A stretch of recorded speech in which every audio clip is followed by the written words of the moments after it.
Hey, it's nubbiecakes, and lately I've been thinking a lot about virtual reality and 3D gaming. More wondering if virtual reality is kind of the death of 3D, but I'm kind of thinking not so much after the more I've thought about it. Um, it seems like 3D came out almost 5 years ago now, at least for the NVIDIA Vision, which, since I have a NVIDIA card, I plan on using the NVIDIA Vision kit for 3D, and I did go ahead and decide to get a 3D kit myself, spoiler alert, but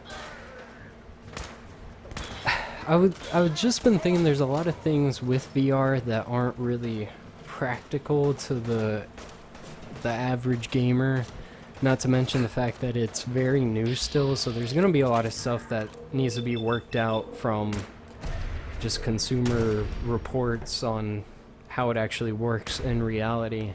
I have a feeling there's going to be at least one or two more iterations of, the HTC Vive or the Oculus Rift before I decide to go ahead and get one. It just seems way too new for them to have gotten it right at first. Now, to be fair, I've never actually tried 3D gaming except for once or twice at a friend's house, and I've never tried virtual reality gaming.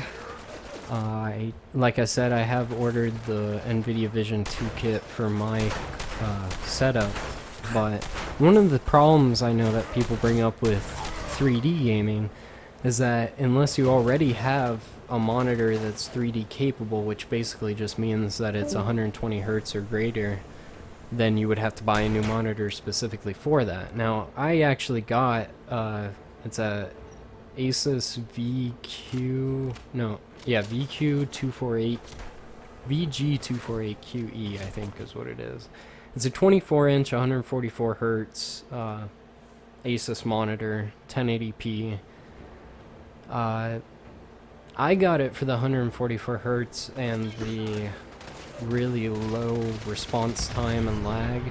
It's like a very snappy monitor. It's really good for first-person shooters, but the colors are a little bit washed out, so you're not getting nearly as rich colors, but you're getting a lot faster of a picture, which, from the research I did at the time, is pretty much to be expected when comparing, I think they're TIN and IPS monitors.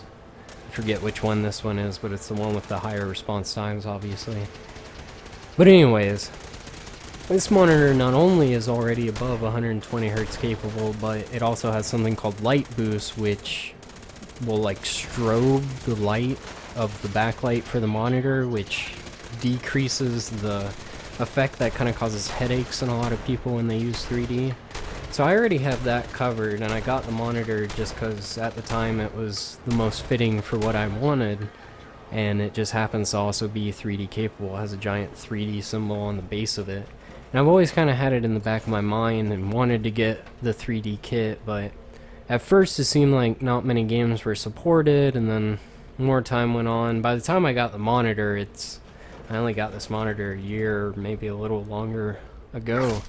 So 3D was already kind of old news, but I just hadn't, VR was already being talked about, so I wasn't really thinking about 3D, but recently I went ahead and, for whatever reason, got reinterested in it, and I made a post on Reddit with I actually got quite a few replies, and most people were saying, I just said, is 3D gaming obsolete in the wake of the rise of VR? And, I gave a little spiel. And it seems like most people tend to think that 3D is pretty much obsolete, with the highest comment being 3D gaming has always been obsolete. But he also goes on to talk about the 3DS, which I think handheld gaming is a little bit different than, like, not hardcore gaming, but regular gamers.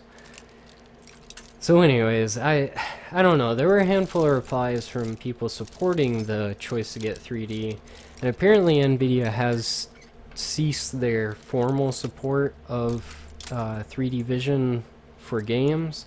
However, they've handed over that to the community, and from what I've been told anyways, there's pretty good support for new games, with Doom already having a patch for it, and it, from what they've made it sound, being a relatively simple install to make it work.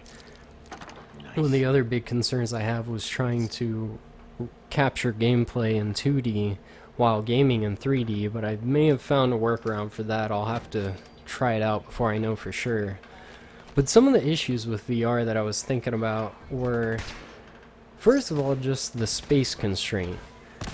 Well, let's start with the hardware. Like, I have a 980 Ti 3570K processor.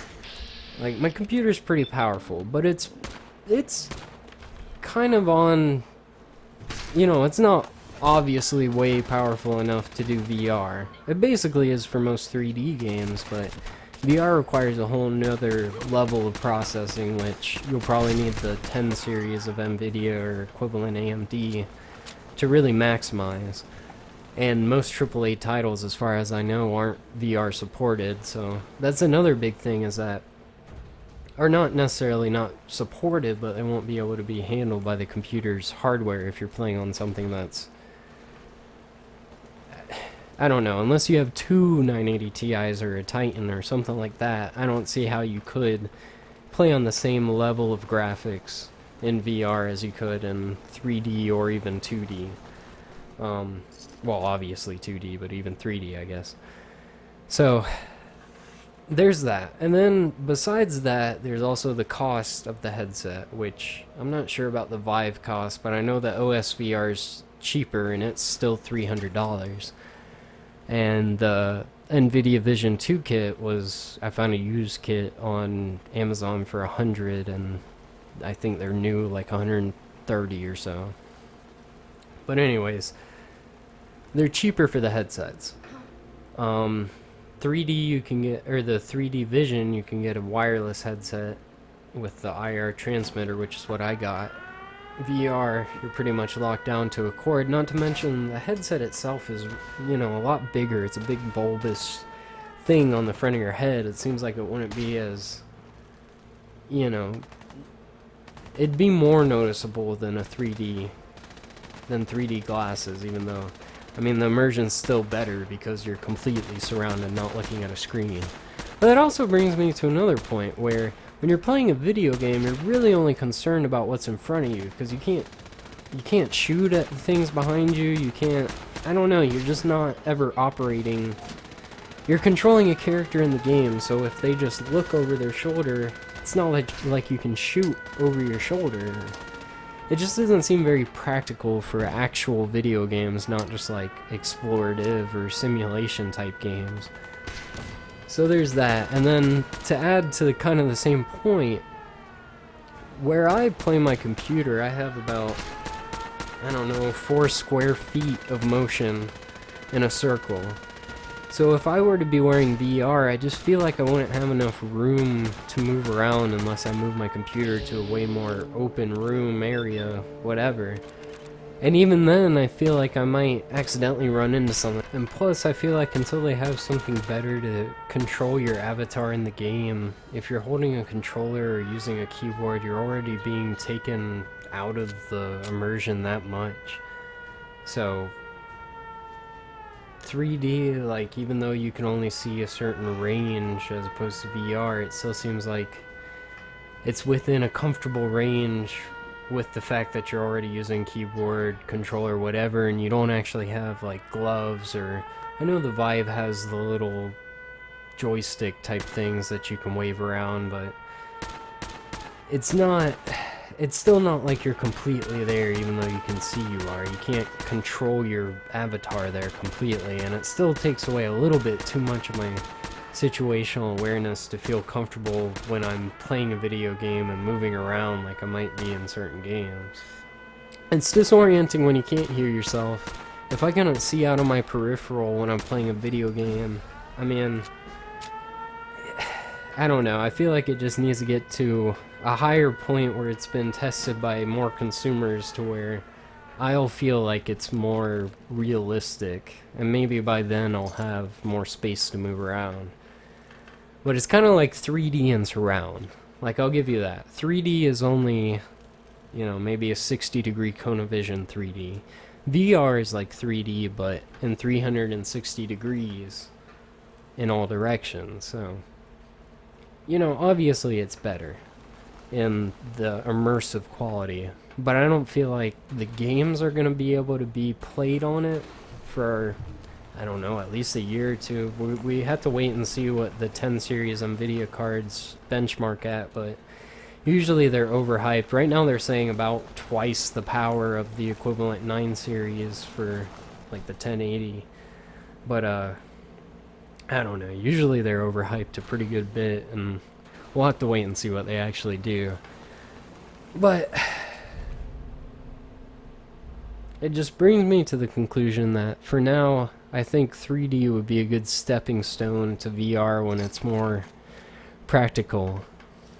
And I'm kind of excited to get my 3D headset. I've always wondered about it. It seems like just for shooters at very least, or like simulation games too, just being or anything. From what I've read, it's more that just having that extra level of depth adds a whole new level of immersion. So I'm looking forward to it. But let me know what you think about, you know, VR and 3D, and if there's any reason really to try to keep 3D alive, or if we should just let VR take over the gaming market, or I don't know. I'm interested to see how VR develops. If at one point, you know, traditional monitors might even be obsolete, but I know my case might be a little different since I already have a 3D capable monitor, but I don't know. Let me know what you think.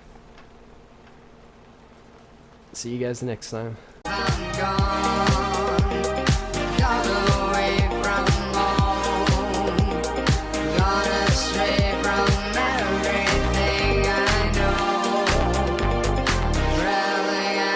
Speak.